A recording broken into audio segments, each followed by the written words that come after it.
No one welcomed the bride until a Apache little girl whispered, "Did Mama send you?" Santa Fe, 1887. The town buzzed with whispers as the stagecoach rolled in, carrying a bride no one had come to claim. Dust swirled in feckled air, mingling with the weight of judgment from settlers who eyed her with suspicion. Alone, clutching her small trunk, she felt every stare press against her heart. Just as silence threatened to break her spirit, a tiny Apache girl tugged at her dress and softly asked, "Did Mama send you?" Words that shifted the air, binding strangers' fates and planting the first fragile seed of belonging in a land where love was seldom welcomed.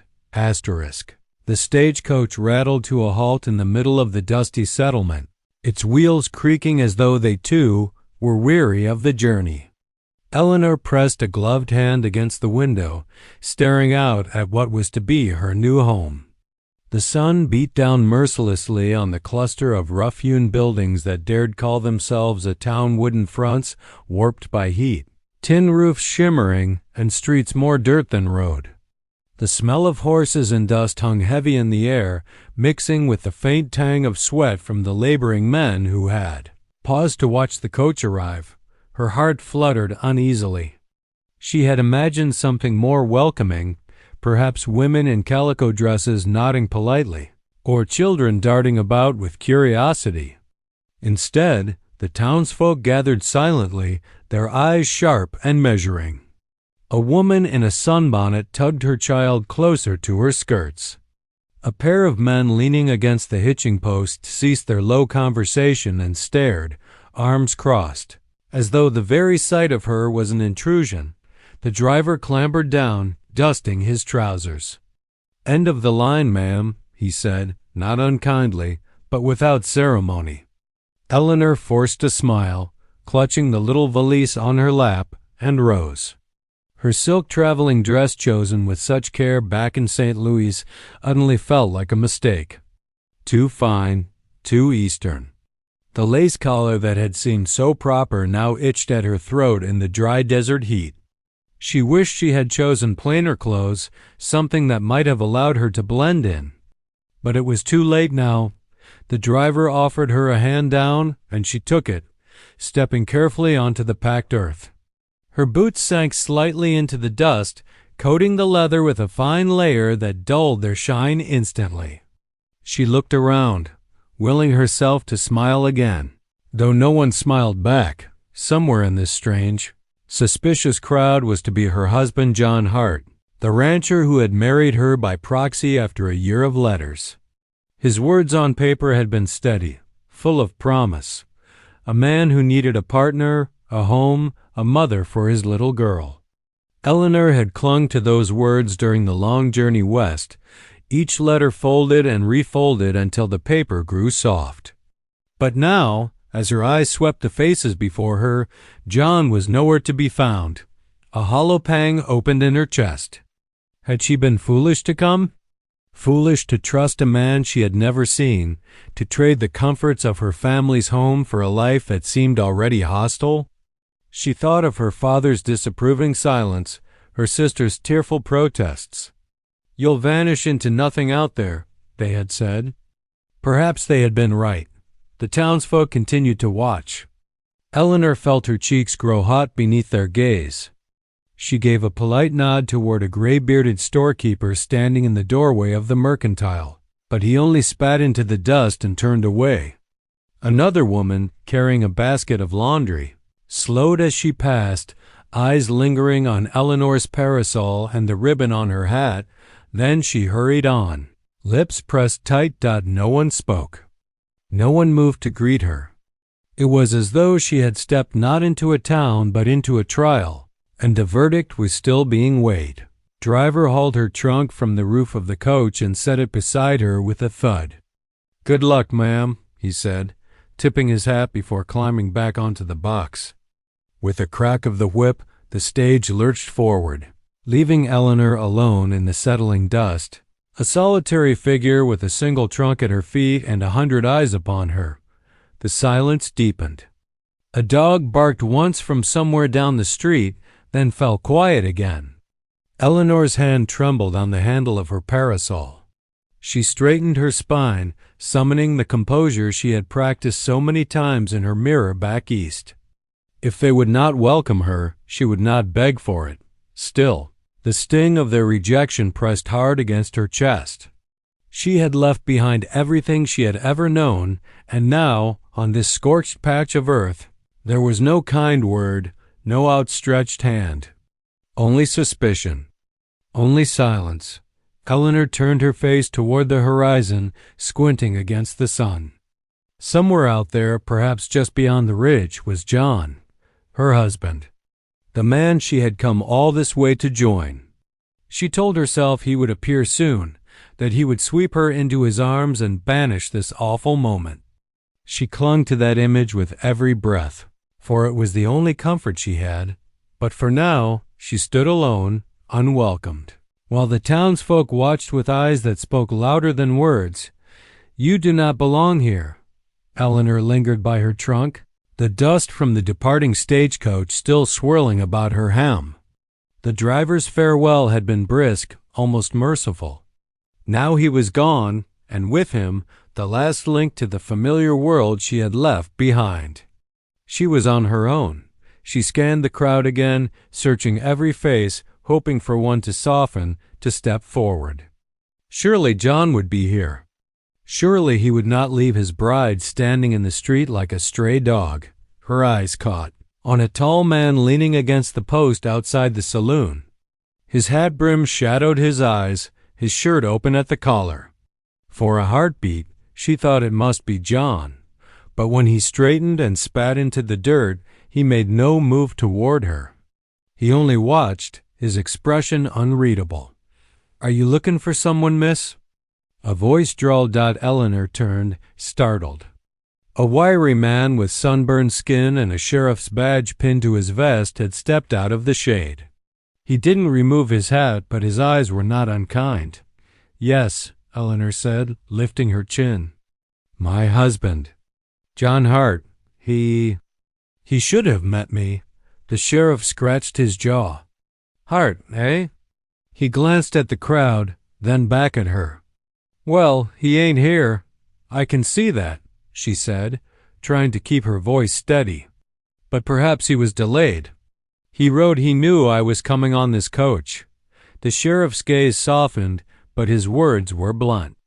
"Ma'am, Hart keeps to himself. Ain't much for town business. Spends more time with the Apache than with his own kind." The words landed like stones. Eleanor forced herself not to flinch. "And what of it?" she asked, though her heart raced. The sheriff shrugged.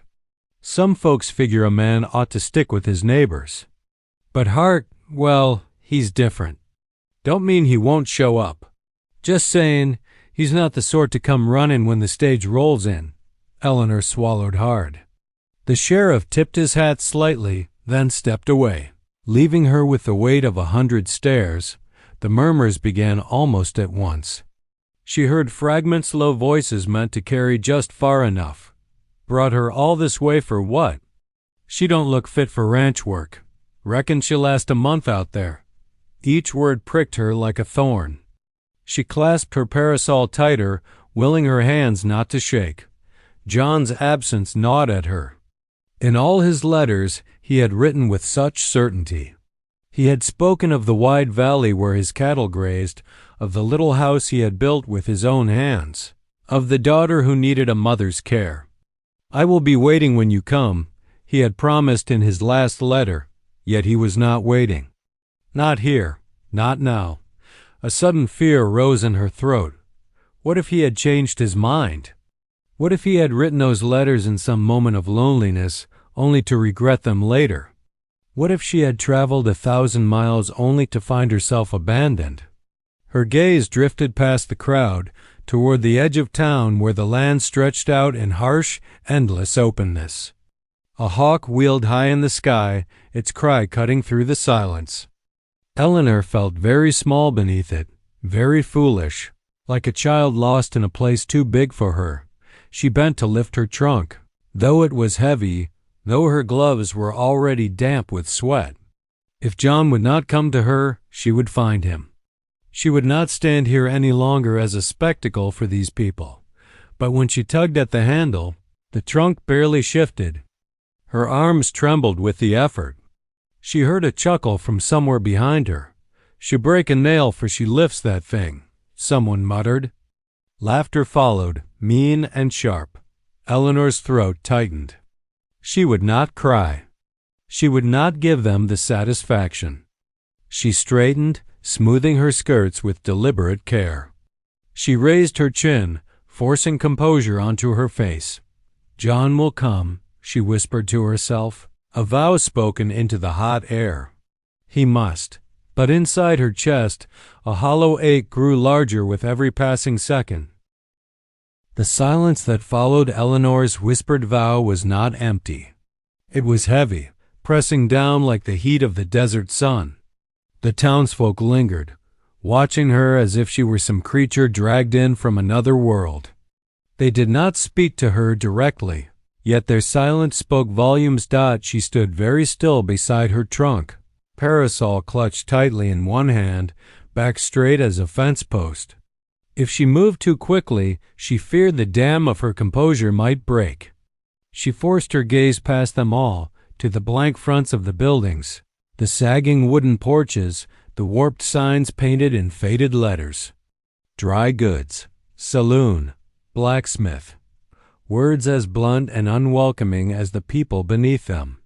A thin child darted into the street chasing a stray chicken, only to be yanked back sharply by his mother. The woman cast Eleanor a hard glance, as if proximity alone might carry some danger. Eleanor's chest tightened. She wanted desperately to kneel, to smile, to coax the child close with a gentle word, but the mother's grip made it plain. Stay away. From the saloon porch, the tall man who had been watching her spat again. He spoke low to his companion, and both laughed short, harsh bursts that died quickly in the still air. Eleanor could not hear their words, but she knew they were about her. Every sound seemed sharpened by the silence, the creak of wagon wheels down the road, the restless shuffle of horses at the hitching post, even the soft rasp of boots grinding into dust. No one moved to help her with her trunk. No one offered a word of welcome, nor even the courtesy of indifference. It was deliberate, she realized. This was no accident, no simple lack of manners. They wanted her to know she did not belong. Her fingers ached from gripping the parasol. She tried to loosen her hold, but the tremor in her hand betrayed her. She glanced around again, her eyes searching for a softer face, a trace of kindness, but there was none. The storekeeper who had turned away earlier came back out with a broom. He began sweeping his porch, though no real dust had gathered there. The strokes were slow, deliberate, his gaze flicking toward her between motions. It was a message. I will not speak to you, but I will not look away either. I will watch. Eleanor felt her cheeks burn. She thought of her family back east, the safe rhythm of Sundays in church, of neighbors who smiled and greeted one another at market. How distant it all seemed now. She remembered her sister's words, "They'll never welcome you. They'll see you as nothing but an intruder," and her heart twisted. She had dismissed those warnings then. Now, standing in the pitiless silence, she wished she had not. A gust of wind tugged at the ribbon of her hat, sending dust swirling around her skirts.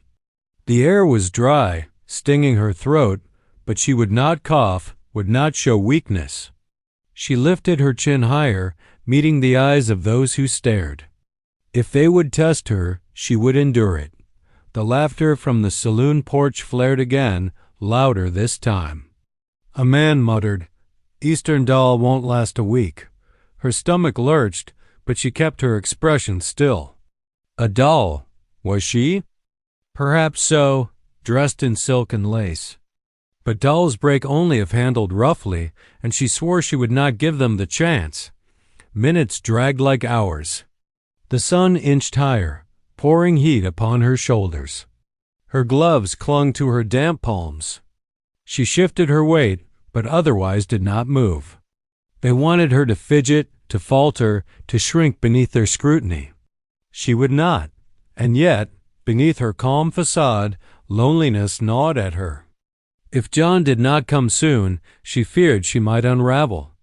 She imagined him cresting the ridge, his figure strong in the saddle, calling out her name. She imagined the moment he would take her hand, placing himself between her and the crowd, shielding her from their judgment. But imagination was all she had. Reality gave her nothing but silence. The town itself seemed complicit, the clap of shutters in the breeze, the faded sign creaking above the mercantile, the long shadow of the water tower stretching across the ground like a sundial marking her humiliation. Eleanor closed her eyes for a heartbeat, summoning courage from some hidden well within. This is only the beginning, she told herself. They will not break me with silence. When she opened her eyes again, she caught sight of something movement from the far side of the street. Small, tentative, almost timid. Not one of the adults, not one of the hard-faced settlers. It was a child, and with that small glimpse, the silence shifted, not broken, but disturbed, as if the desert itself held its breath. The hush of the street was so complete that the faint shuffle of bare feet reached Eleanor's ears before she even saw the source. She turned, following the sound, and her gaze fell upon a small figure emerging from the shadow of a horse-post dot. It was a girl, no more than 7, perhaps 8. Her hair was long and black, loose down her back, sun-brown skin glowing in the harsh light. A simple shift of faded cotton clung to her slight frame, torn at the hem, and in her hand she carried a doll made of corn husk, its limbs bound neatly with twine. Unlike the others, the child did not stare with suspicion or scorn. Her dark eyes held something else: curiosity, solemn and steady. She tilted her head as if measuring Eleanor, not with the sharp judgment of adults, but with a child's quiet wonder. Eleanor's breath caught. The crowd's gaze still weighed heavy upon her, but in that moment, the little girl seemed to stand apart from them all, untouched by their silence. The child took another small step, bare toes sinking into the dust. She stopped only a few feet away. The murmurs from the onlookers ceased, as if even they were reluctant to break whatever fragile thread had drawn the girl forward. Eleanor bent slightly, parasol lowering to her side. "Hello," she said softly, unsure if the girl would understand, unsure if she ought to speak at all. Her voice sounded foreign in her own ears after so much silence. The child said nothing at first. Her fingers worked the cornhusk doll, smoothing its skirt with an absent tenderness. Then she lifted her eyes again, wide and solemn, and in a voice barely louder than the whisper of wind, she asked, "Did Mama send you?" The words struck Eleanor like a bell rung in her chest. Around her, the crowd stiffened. She felt their unease ripple through the air. But she had no thought for them now, only for the child before her, whose voice was small but carried the weight of something sacred. Eleanor's heart wavered. She knew instantly who this must be: John's daughter. The girl he had written of in every letter, the one he had promised Eleanor would care for as her own. She had pictured her so many times, a shadow in words, a distant figure in ink. And now here she stood, flesh and bone, asking a question that pierced straight to the marrow. Her throat tightened. "Did Mama send you?" What answer could she give? She, who had never borne a child, who had crossed a continent to claim the role of wife and mother to strangers. Could she presume to speak for the dead? And yet, she could not lie, nor could she wound the child with cold truth. Eleanor sank to her knees, skirts fanning into the dust. She placed her parasol gently beside her, so that her eyes met the child's at the same height. "Perhaps she did," Eleanor whispered, her voice trembling but steady enough. Perhaps she did. The little girl studied her for a long moment. Then, so faint it was almost not there, the corners of her mouth curved into the smallest of smiles. She reached out, cornhusk doll clutched in one hand, and with the other, She slid her small fingers into Eleanor's gloved hand. Gasps fluttered through the crowd like the sudden beating of wings. Eleanor felt the shift instantly, as though the air itself had changed. The child had chosen her, and in that choice something unspoken moved among the people who had stood so still, so silent. Eleanor's eyes stung, but she did not let tears fall. She simply held the girl's hand, her grip gentle but sure. The warmth of that little palm seemed to drive back the weight of all those watching eyes. The girl tilted her head again. "You came a long way," she said softly. "Yes," Eleanor murmured, voice breaking. "But I think I was meant to come." The child nodded once, as if satisfied, and held tighter. Around them, no one spoke. No one dared. Yet Eleanor could feel the ground shifting beneath her feet, not with hostility now, but with the first stirring of something else, something fragile, tenuous, but alive. For the first time since she had stepped down from the stagecoach, she no longer felt utterly alone. The girl's hand in Eleanor's felt impossibly small, yet it anchored her more firmly than any word of welcome could have. The crowd still hovered at the edges of the street, their stares sharp as thorns, but Eleanor hardly noticed them now. Her world had narrowed to the child before her, the one tethering her to this place with nothing more than touch. The girl leaned closer, her dark hair brushing her cheek as she lifted her face. Her lips parted as though she was about to speak again, but hesitation flickered in her eyes. Eleanor waited, breath caught in her throat. Then, in a voice softer than the rustle of wind through dry grass, the child whispered, "Did Mama send you?" The words hung in the air like a prayer too fragile to be heard by anyone else. But Eleanor heard them, clear as a bell. She felt the whisper vibrate against the walls of her chest, as though the child had spoken directly into her heart. For an instant, the world around them seemed to still. Even the restless shuffle of horses quieted, as if the earth itself leaned in to listen.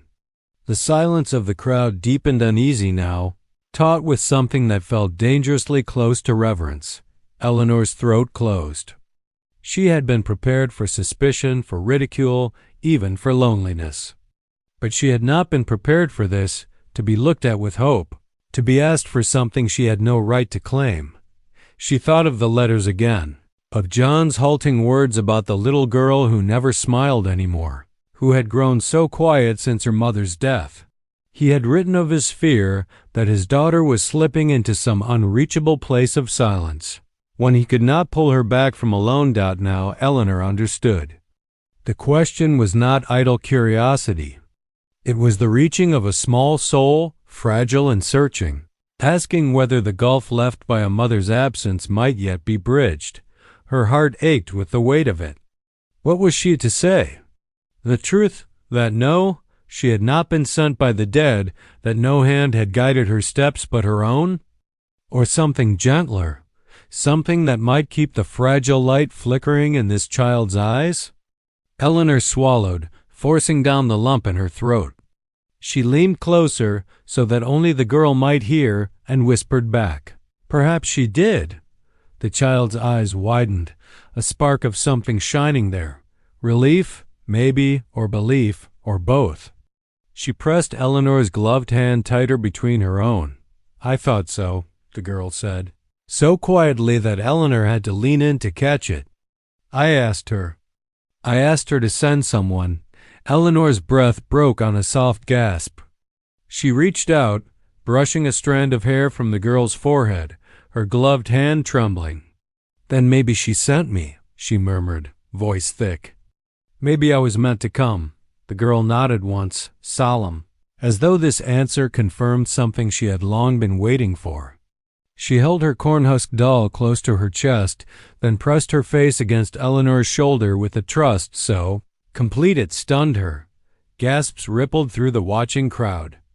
Eleanor felt the shift suspicion giving way to unease to something else entirely. The child's choice had unsettled them, broken the wall of silent hostility in a way Eleanor never could have managed alone. Eleanor wrapped her free arm around the girl, careful, protective. She could feel the small ribs rising and falling against her, the fragile heartbeat steady and real. For the first time since she stepped off the stagecoach, she felt rooted, not by the approval of the crowd, but by the need of this one small soul. The girl lifted her head slightly, whispering again, "You won't go away, will you?" Eleanor shook her head, her own voice steady now. "No, I won't go away." The promise slipped from her lips before she could stop it. But once spoken, it felt true. Irrevocable. And as the child's hand clung tighter to hers, Eleanor realized she had just crossed a threshold far greater than the dusty street she had stepped into that morning. She had not only arrived, she had been chosen. The little girl's grip did not loosen. Her small hand, warm and certain, held on to Eleanor as though she had been waiting all along for this moment, for her. Eleanor's heart swelled with an ache so deep it nearly undid her. She had traveled across a continent for a man she had never met, but it was his daughter who had claimed her first, without hesitation, without condition. The street was still, yet alive with murmurs. The settlers, who had so openly judged her moments before, now looked on with something closer to discomfort than disdain. Their hard silence had been shaken, unsettled by the child's choice. One woman shifted the basket of laundry on her hip, her mouth parting as if she might speak, then shutting again with a click of teeth. A pair of men near the blacksmith exchanged glances, one muttering under his breath, the other spitting into the dust. Yet neither laughed this time. Eleanor rose slowly to her feet, careful not to startle the girl whose hand she held. Dust clung to the hem of her skirt, but she did not care. She turned slightly so that she and the child stood side by side, facing the crowd together. The girl lifted her chin with quiet pride, as if her choice had already been made and she would not take it back. For the first time, Eleanor noticed how fragile her arms were, how her bare feet bore faint cuts and bruises. A pang of protectiveness surged within her. Fierce and certain, the child raised the cornhusk doll, holding it between them. "This is Rosa," she said solemnly. Her voice carried just enough to be heard by those closest, and Eleanor knew it was the first many of them had heard the girl speak in a long while. The ripple it sent through the onlookers was subtle, but she felt it. The town was listening now. Eleanor smiled softly and bent her head toward the doll. "Hello, Rosa," she said, her voice tender. "It's a pleasure to meet you." The girl's eyes lit, and she gave a quick, shy nod, as though pleased that her friend had been acknowledged. She pressed the doll back to her chest, then leaned into Eleanor's side, her small body nestling as though it had always belonged there. Eleanor's breath caught at the sudden intimacy.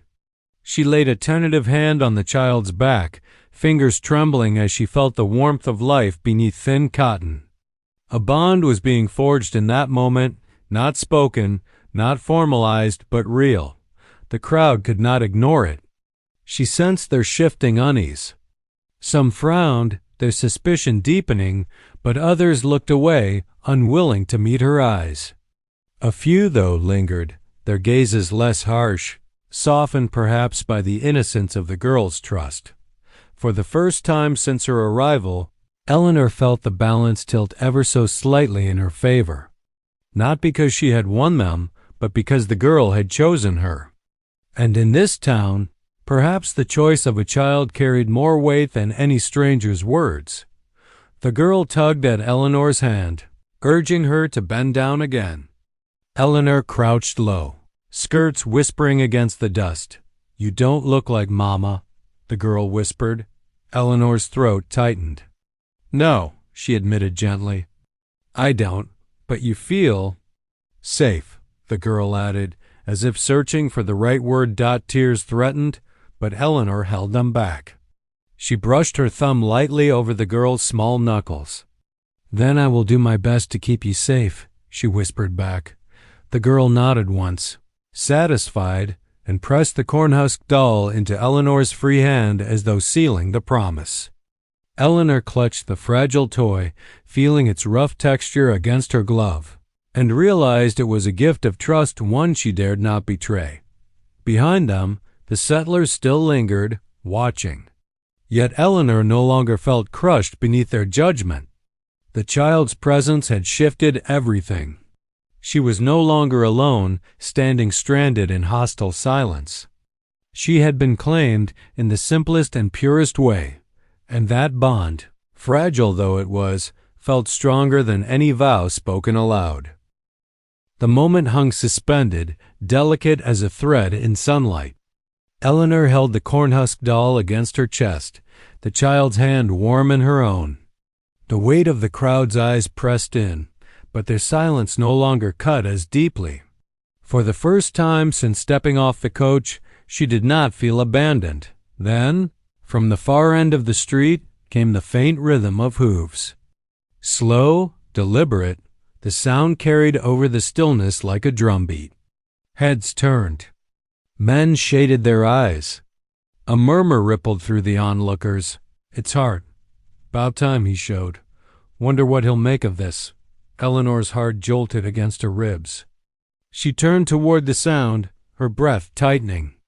A rider appeared at the crest of the street, tall in the saddle of a dust-caked bay horse. His figure was lean, his shoulders broad beneath a weathered shirt, and the brim of his hat cast his face into shadow. Yet something in the way he sat his horse calm, steady, assured made her certain before she even saw his eyes. John Hart, her husband. The girl's small hand twitched in hers, then stilled. Eleanor looked down and saw her face alight with something fierce and bright. She did not pull away. Instead, she stood taller, her grip tightening as though daring anyone to take this moment from her. John rode closer, the crowd parting in uneasy silence. He slowed his horse as he reached them, swung down with easy grace, and dust rose in a small cloud around his boots. He looped the reins loosely over the hitching post, his movements unhurried, as if he sensed every eye upon him but cared little for their judgment. At last, he turned toward them, toward Eleanor and the girl. His face was tanned from sun, marked by lines of work and worry. His eyes, gray as weathered stone, were unreadable. For a moment he stood still, taking in the sight. His daughter pressed close against a woman he had never touched, never spoken to in person. Something flickered across his features, surprise, disbelief, and then something softer. The girl broke the stillness first. She tugged Eleanor's hand and took a small step forward, her chin lifting with defiance that looked too old for her years. "Papa," she said, her voice carrying across the street. "Mama sent her." The crowd sucked in a collective breath. Eleanor's own heart stopped. John's gaze shifted from his daughter to Eleanor. His eyes searched her face with a weight that made her knees weaken. He seemed to measure her not as the crowd had, with suspicion, but with something deeper, testing the truth of what his daughter had declared. For a long moment, he said nothing. Then he crouched low, his large, calloused hands resting on his knees. He looked directly into his daughter's eyes. "She said that?" he asked quietly. The girl nodded fiercely, clutching Eleanor's hand tighter. "Yes, Mama sent her." John's throat worked as though he had swallowed something sharp. He lifted his gaze back to Eleanor, and for the first time, she saw the grief etched in him, the raw, unhealed wound of a man who had buried love too soon. His jaw tightened, but the hardness in his eyes cracked, just slightly. When he saw the trust radiating from his daughter's face, Eleanor's breath trembled in her chest. She wanted to speak, to explain, but the words tangled inside her. All she could do was hold the girl's hand and hope he would understand what had passed between them. Finally, John reached out. Not for Eleanor, but for his daughter. He brushed a strand of hair from the girl's cheek, his hand rough but tender. The girl leaned into the touch, and for the first time in perhaps months, a faint smile flickered across her face. John's eyes softened. He glanced again at Eleanor, still holding his daughter's hand. still kneeling in the dust with the cornhusk doll pressed against her heart. And though he said nothing, though the silence stretched, Eleanor felt it. The faintest shift, the smallest opening, like a door left just ajar. She had not been welcomed by the town, but she had been chosen by the child. And John Hart, weary and wounded though he was, had seen it. The street remained hushed, as though the entire town held its breath. John stayed crouched before his daughter, his rough hand resting gently against her cheek. Then, slowly, his gaze lifted back to Eleanor. For an instant, the silence between them stretched taut, filled with every unspoken question. Who are you? Why did you come? Can you carry the weight we bear? But the girl's small hand refused to let go of Eleanor's. She held them together, binding them in a quiet defiance that needed no words. John's eyes softened further. The hardness, the guardedness, slipped away by inches. He rose to his full height, dusting off his trousers, and stood there like a man who had walked a long, lonely road and, for the first time in years, glimpsed the possibility of home. The crowd still lingered. Eleanor felt their eyes on her, curious, unsettled, some resentful, others strangely contemplative. No words of welcome came. No smiles or nods, no neighborly handshakes. And yet, something in their stillness had changed. They no longer looked at her as though she were invisible or unwanted. Now, they looked at her as though they didn't quite know what to make of her at all. It was not warmth. Not yet. But it was not rejection either. The little girl broke the silence. Tugging on Eleanor's hand, she declared to the street at large, "Mama sent her." The words, simple as they were, carried the weight of testimony. The settlers shifted uneasily. Some bowed their heads, unwilling to meet the girl's gaze. Others pursed their lips, skeptical but silent. Eleanor felt the child's small fingers tighten around hers, and she knew this was her welcome. Not the nod of the storekeeper, not the courtesy of the women in sunbonnets, not the rough approval of men leaning on hitching posts. Her welcome had come in the form of a child's whispered trust and a husband's guarded, hopeful eyes. John's voice broke the hush at last, low and steady. "You've come a long way," Eleanor nodded, her throat tight. "Yes." He studied her, not with suspicion now, but with something closer to acceptance, tentative, fragile. "And still willing to stay?" She glanced down at the girl, who was looking up at her with such fierce belief that Eleanor felt her heart anchor in place. She squeezed the child's hand and looked back at John. "Yes," she said. "I am." A long pause followed. Then John gave the smallest of nods, almost imperceptible, yet enough. He reached for the trunk beside her, hefting it with ease, and said simply, "Come on home." The murmurs of the crowd swelled, but no one stopped him. No one blocked their path.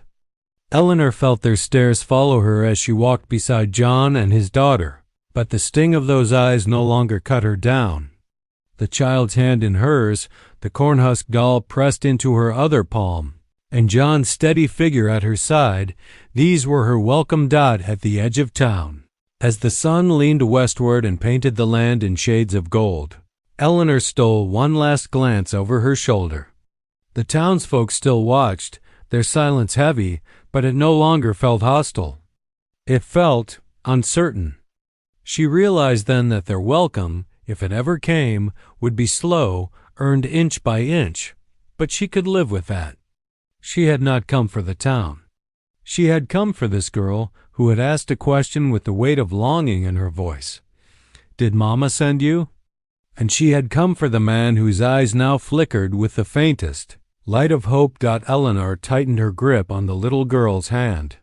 She had not been welcomed by the crowd, but she had been chosen where it mattered most. And sometimes, she thought, as the three of them walked toward the horizon, a single whisper could carry more power than 100 voices raised in judgment.